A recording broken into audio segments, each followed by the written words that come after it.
I'm here with Paul Hanley of the National Party, who's running at the moment for Roscommon-Galway. I'm out here in Roscommon myself, so I'm just going to ask Paul a few questions. I'm not going to keep him long now, because he's very busy on the campaign trail. But I wanted to start by asking you what brought you to the NP, because I'm sure the viewers would like to know, but actually I'm curious as well. And I'd love to ask Justin and James this as well. I think you were a founding member, were you? Mate, no. Am I wrong? Okay. No. I only got involved about a year and a half ago, maybe. Well, it was just after the I guess the direct provision centre was announced for Rooski, and I can't remember the exact way it happened, but it was around that time the protests were happening in Strokestown about the eviction over in Strokestown, and then the Democrat was a newspaper that was running out of Strokestown as well, and it was doing different articles, and it did articles about some good, Emmett Corcoran I think was the name of the journalist, and he did some good articles about the direct provision centre and the eviction over in Strokestown, and then I saw James Reynolds' video about the eviction in Strokestown, and I can't remember the exact way it happened, but the two things kind of melded into each other, and we got in touch with each other, and then I guess we were just monitoring the situation in Rooski to see what was happening, because at the time there were a group of investors that had paid a deposit on the hotel and were willing to purchase the hotel and run it as a commercial enterprise, and there was a meeting in Rooski back in March 2018, and that was there to kind of allay anybody's fears. That was up in the hall, wasn't it? In the school in Rooski, yeah. Yeah, I was actually there. I went down for that one. I kind of didn't make much of it. I was quietly there, but I remember, I don't know his name, but he did try to allay fears. He said basically it was a conspiracy theory kind of to say, and I don't know, did he believe it or not? I don't know. A lot of the local politicians were there, the investment group were there, their management group were there, everything was going ahead, deposit was paid, the hotel, it wasn't going to be open that summer obviously, but I mean, they were going to get in there and start things, and then there was nothing about it then that was March, so you're talking April, May, June, July, August, September, October, another 6 months at that stage, and then it was announced that there was a direct provision centre going into it, and then there was a small group invited along to a meeting, and with the new proprietor that was going to open the direct provision centre, and pretty much there was no dissemination of information throughout the community then after that. Yeah. I mean that was quite a saga that. I think we could go on about Rooski for ages, but the elections as well. We'll probably touch back to that, but I just wanted to mention as well, a side note. You mentioned Emmett Corcoran, and there's another guy, Owen Murphy, two journalists in the area that do local journalism. Not activism. I was about to say activism. It's the key feature is it's not activism. It's objective local journalism. And I noticed that two of them were called far right or far right sympathisers. Yeah. Now the guys are absolutely not. They just report the facts accurately. I remember Owen Murphy got in trouble with some of these Antifa NGO people because he didn't describe Gran Torino as a far right hater or something. He just called him a YouTuber. So objective language makes you far right now. A note for those two guys, because they're good journalists, and it's a pity to Owen Murphy's gone to News Talk. It's a pity, but those guys are invaluable to the community. But in terms of becoming a candidate, because people ask me sometimes, and I'm kind of sketchy about it because it's a big commitment, and I'm reluctant to do it. So what was the moment when you decided to become a candidate? Because it's a big thing.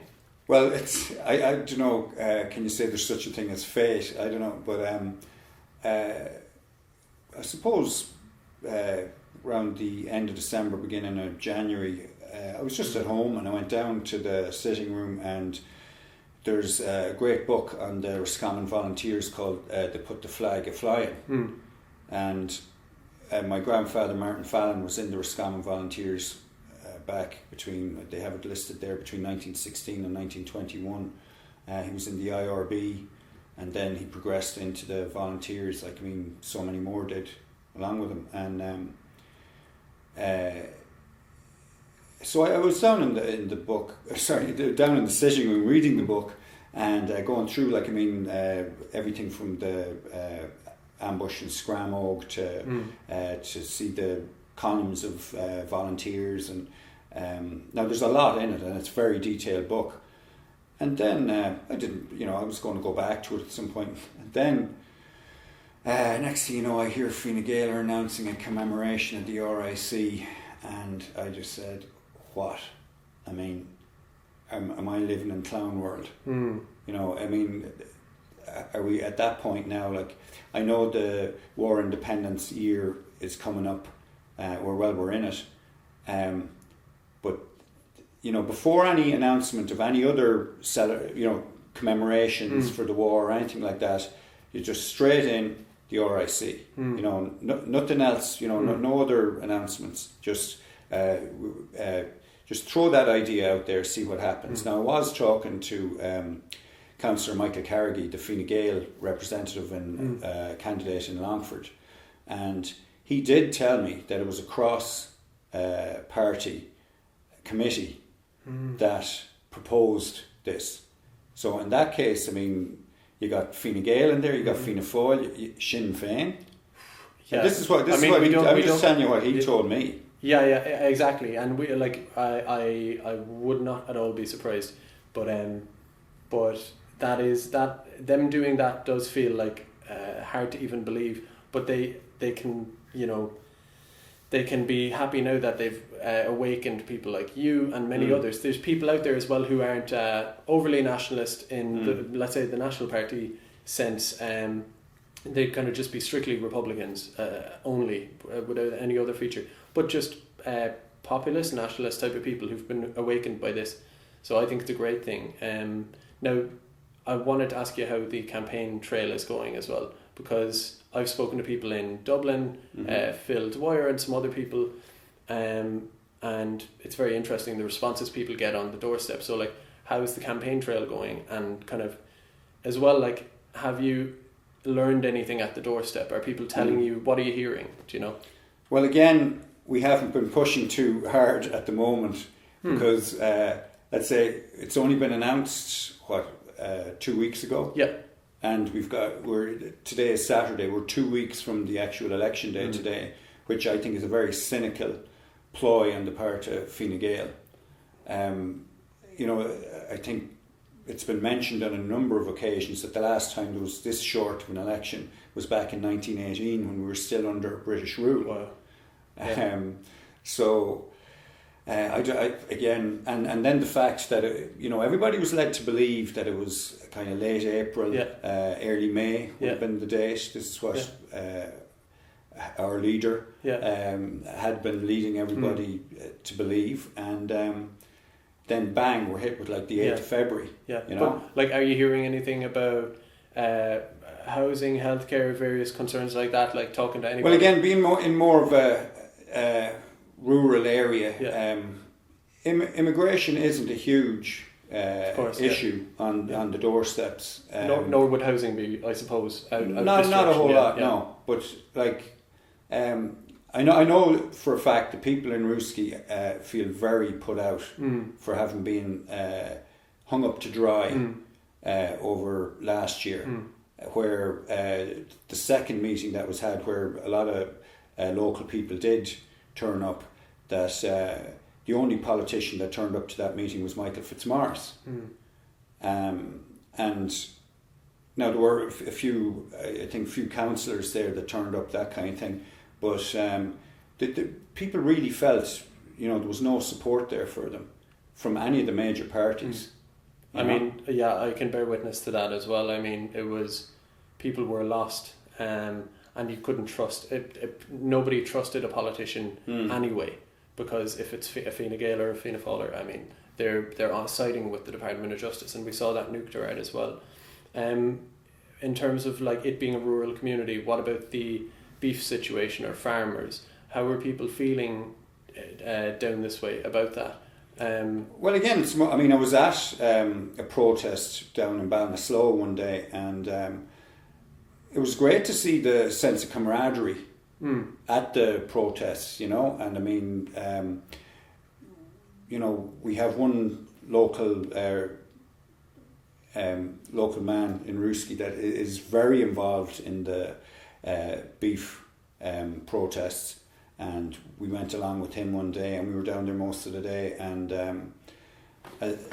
you know, I've been out of farming now for a good number of years, but I can see, like, I mean, that people are getting very frustrated. Now, I mean, I knew what it was like myself back in the day, not being able to get a good price for your product, you know, and like, I mean, and watching your costs rising every year on year. Like, I mean, I remember, like, we're in forestry now, and I remember my father, he planted the land back in 94, and he told me back in 94 he was getting more in 1984 than he was getting in 1994 for his cattle. Yeah, that's some progress, isn't it? Well, this is the thing. Yeah. We're told, I mean, I get the Farmer's Journal every week, and you see these articles in it that, I mean, the population of the world is expanding exponentially, and, you know, there's new markets everywhere, and you know, the price for the raw material doesn't seem to be improving. You know? With all this technological growth and efficiency, nobody seems to be reaping the benefit. Oh, and this is what we were told about, like,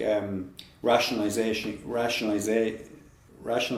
the industry. That, I mean, by concentrating on larger factories, that costs would be reduced, and that there'd be a better price for your product. But it doesn't seem to be working out that way. I mean, that the beef protests and this kind of whole situation that's happening now to do with the protests touches on the family farm, which is something I know James Reynolds is big on as well.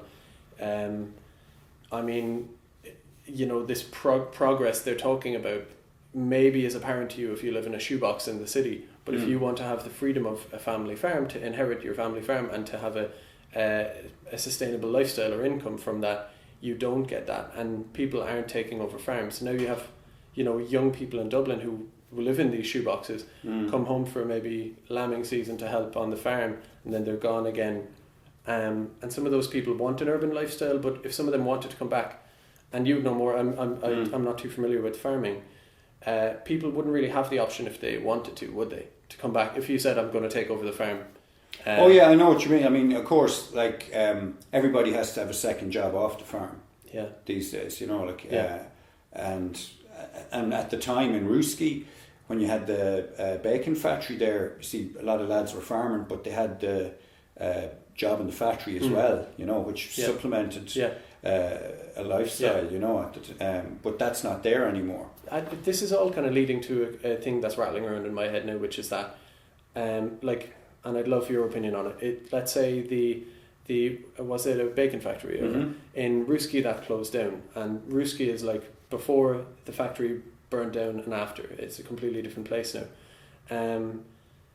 and so that's devastated a whole area. And then the price is coming down for beef because of monopolies like the Goodmans and all that, and other reasons too, are kind of driving people off the land and destroying communities. Do you think the government should play? And I'm not asking for specifics on this, because of course we could be all day on that. But in general, do you think the government should play some kind of protective role in trying to ensure that there's an industry locally, and trying to ensure without a centrally planned economy? Yeah, well, I think, you know, there are incentives that you can give. Like, I mean, you know, I think at one stage there was a tax incentive for setting up a business along the Shannon Basin. I'm not sure is that still there now. I mean, of course, there's EIS now. I think that's where you can get people to invest in a business, write the tax off over so many years. There are incentives there, but like, I mean, like, for example, like, they're going to shut down Lanesborough now. We were led to believe in the forestry sector that Lanesborough was going to have to take in about 300,000 tonne of wood chip a year, or renewables a year, to as part of the agreement with reduction in carbon emissions. Otherwise, they were going to get fined. So that those 300,000 tonne of wood chip a year, let's say average price, you'd be talking maybe €100 per tonne, including transport and harvesting costs, stacking costs, chipping costs, all that kind of thing. So there was a potential there for all the way down the line, independent contractors, transport for maybe 30 million a year in the area here. Now, I mean, 300,000 tonne of stuff is a lot of stuff, you know, and I remember they used to say that, I mean, well, if the power stations started burning timber, there'd be nothing for the sawmills, you know, so, but the power station in Lanesborough, as far as I know, could burn anything up to maybe 55-60% moisture. So, like, I mean, you'd be talking about all the forestry residues, you know, like all that kind of thing as well. So I guess they did a calculation over in Lanesborough and just said, well, you know, like having to get in the renewables or pay the fines, which is, you know, going to be cheaper and close down. So they just said, look, we'll close it down. It's a pity, and it just strikes me again that, you know, if you have people leaving the land and without the income to raise a family and to continue themselves on where they are, you know, I just feel like some government role through incentives and that kind of thing. The question is the guiding morality of it or principle is like, does the economy serve people's interests or do people serve the economy's interests? And globalization, there's no point being a nationalist and saying that globalization should be shelved. It's very useful in ways, but it's, do we work for globalization or does globalization work for us? And I think it's the former, unfortunately, and I think the National Party would have it the other way around. I think the interest is people and the economy to serve that. I just wanted to ask you about like services in rural areas now. I'm sure it's a big thing here. Are you having Garda shortages, post offices? Well, the post office in Roscommon is open, but for how long? This is the thing. And there are 2 guards in Roscommon on a rota. I think the service with the Gardaí in Roscommon is good now. You know, they are there, they are around the place. You know, I mean, I can't knock them. But they cover a wide area. That's the other thing. I mean, Tarman is gone. So, like, I mean, I don't know the exact area, but Roscommon would be the one guard station for quite a sizable piece of ground, you know. Yeah, and if you're going to have, let's say, like we've been talking about, family farm kind of abandoned, you're going to have a lot of older people living alone up a lane somewhere, and like someone could say, well, break down the Gardaí by population and by space and stuff, but that doesn't make a difference to you if you're, you know. I know, and then like it was said at the time of the Direct Provision Centre that if, you know, anything kicked off down in the hotel, that the guard station in Roscommon, their jurisdiction ended in the middle of the bridge. Really? So you'd have to get somebody that, I think it was from Carrick and Shannon, that they'd have to come if anything happened. Yeah. You know? And that's a while. Yeah, especially if they were busy, because again, there's not that many of them, so they could be on the wrong side of town. I mean, you know, I've a few things I wanted to ask you about. Now, I know you're busy. One thing I want to touch on is Sinn Féin, and it's a very quick question. Thoughts on Sinn Féin for people who are, let's say, think of themselves as Republican nationalists in Roscommon-Galway, and they want to vote for nationalists. They don't like Fianna Fáil, Fine Gael. Why should they vote for National or for you and National Party instead of Sinn Féin? Well, I think we've all had our flirtation with Sinn Féin when we were younger. You know, I mean, I remember when I was younger, and you know, we kind of regarded them as the freedom fighters. Yeah. You know, they were the ones, you know, out there fighting the nationalist cause, the oppressed Catholics up the north. All that thing was, you know, I mean, they weren't allowed onto the national airwaves. They had to, I mean, what was it, the section, the media had a section, I forget the number on it, where like you could actually film the Sinn Féin candidate, but they had to have an actor read his words. Wow. Do you remember that? Oh no, I don't actually. That was actually a thing. Jesus. You know. Yeah. You know, it was just looking back now. It was just so ridiculous. Yeah. So you'd see Jerry Adams or somebody on the TV, and you'd see his mouth moving, but you'd hear somebody else speaking over him. So dubbed over like a Japanese film or something like that. A bit like that, yeah. That's insane. But those times are gone. They're not a radical party anymore necessarily. I mean, they're part of the establishment now, and you know, it's all you know, as far as I can see up in the door, they're all pointing the finger at each other over the floor at each other. But like when it comes down to it, I mean, they all go back to the bar, they all go back to wherever, and you know, there really isn't any difference anymore. Yeah. I mean, it's just a shame that there's no proper discourse in the Dáil anymore. You know, I mean, anybody, even dyed in the wool, Fianna Gaelers, Fianna Fáilers, a lot of Sinn Féiners as well. I have some lads in Rooski I talk to, they're Sinn Féiners, and they're all up there to just get the pension. That's all you hear from people now. You know,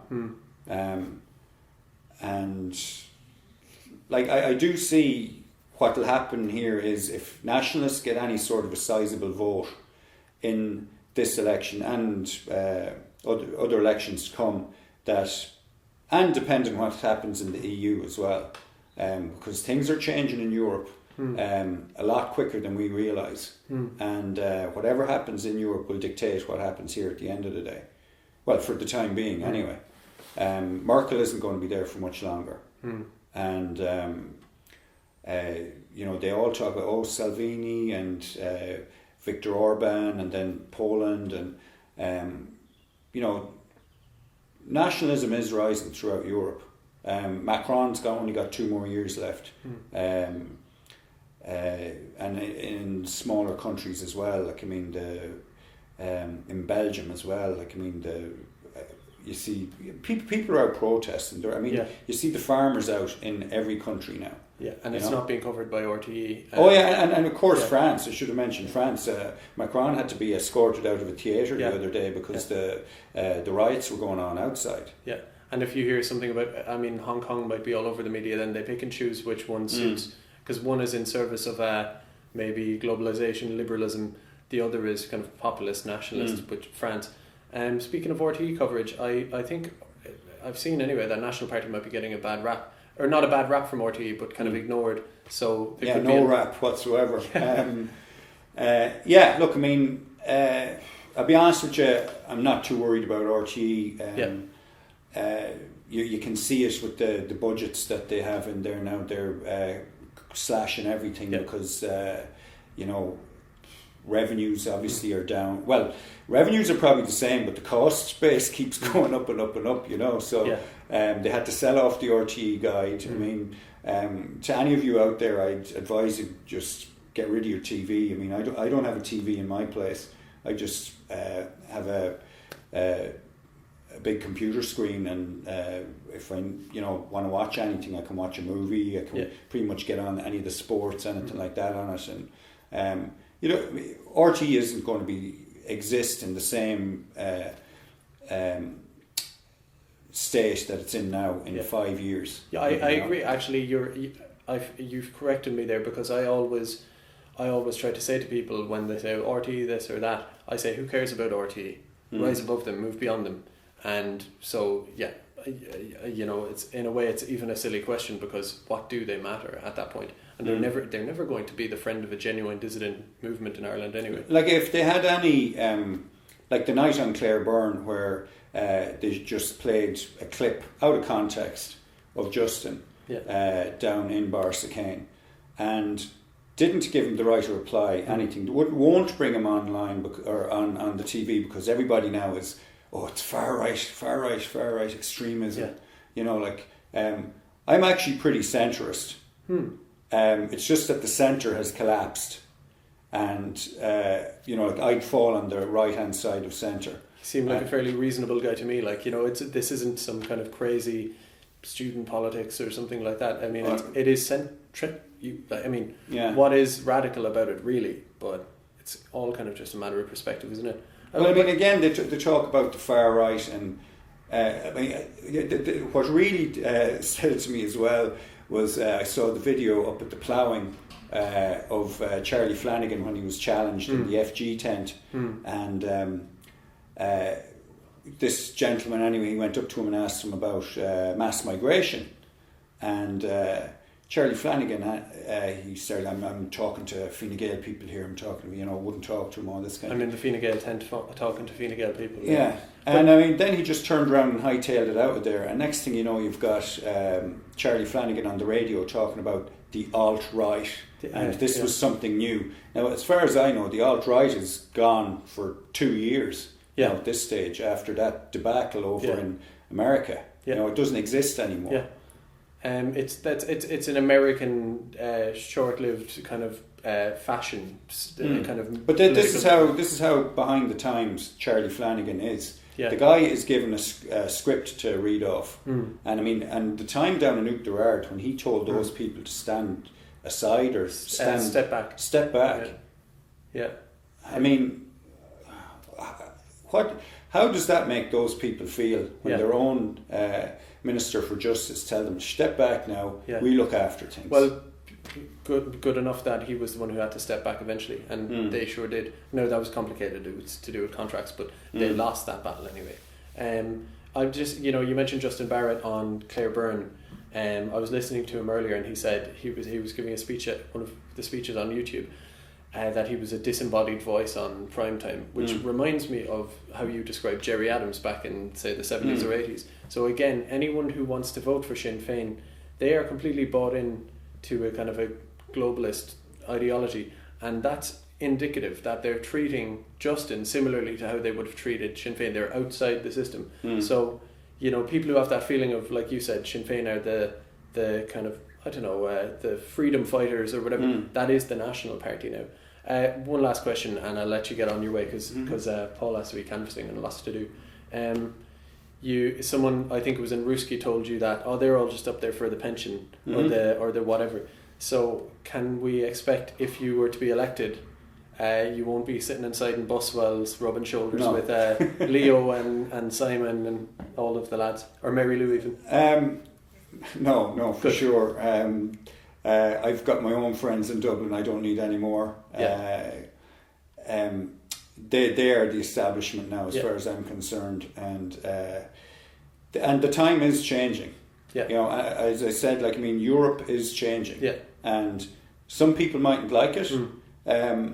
The last couple of referendums that there were in Ireland, I voted against them. I didn't like the result, but I have to accept the result. That's democracy. And when times change and when things don't go your way, you have to roll with them. And I expect when things change, and again, I don't know the future, but as I think Mark Twain said, he said, history doesn't repeat itself, but it rhymes.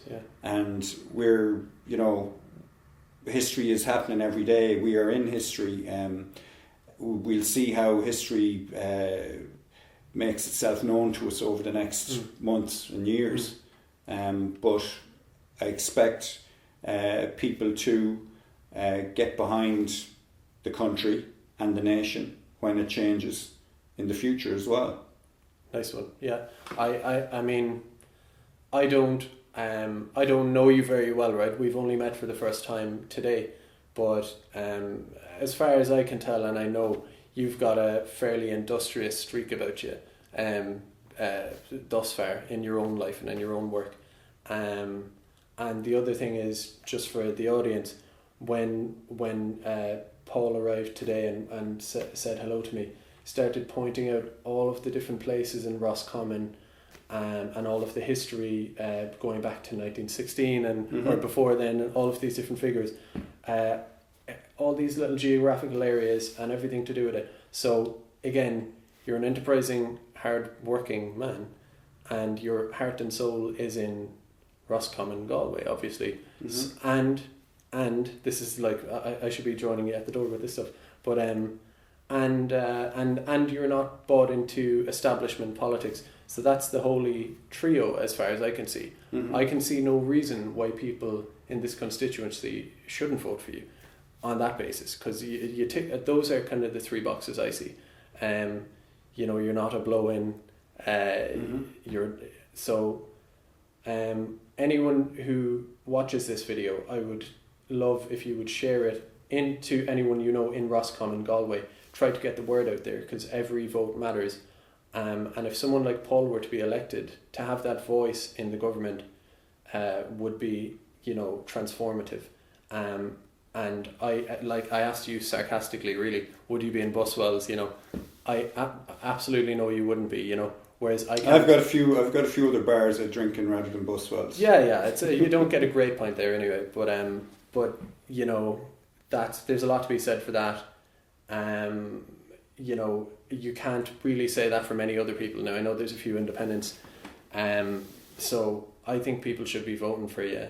Any final words? You had a good little last moment there a while ago, so I'm kind of I'm ruining that. Well, I'm sure. I'm just thinking back on again back to the book. Yeah. When I was going through it, and I found just a little piece about back in the 1920s when the volunteers used to intercept the post coming in and out of Strokestown, and there was a captain in there called Captain Peake. He was over the Strokestown Battalion, and he wrote a letter to his wife, and he wrote his last will and testament in it, but he also wrote her that he said most of the shinners that around the place, as they called them back then, they were all shinners, that they were all locked up but for, and he listed out a few of them, and Martin Fallon was one of them. And I think the head of the head of the volunteers in that particular area was Levy, was his name. Can't remember his first name, but he intercepted this letter, and he put a note in it. Anyway, he said, "Glad to see that you've got all your affairs in order," and sent it back to Captain Peake. And I don't know how many months later the ambush in Scramo came along, and poor old Captain Peake met his end. But he had all his affairs in order. That sounds like a reasonable enough place to end it. So give me an old like, a share, and particularly a subscribe, and the bell as well if you want to see more videos. I hope to do more interviews like this. So I won't take any more of your time. Thanks very much, No Paul problem. Hanley. Right up. Take it easy.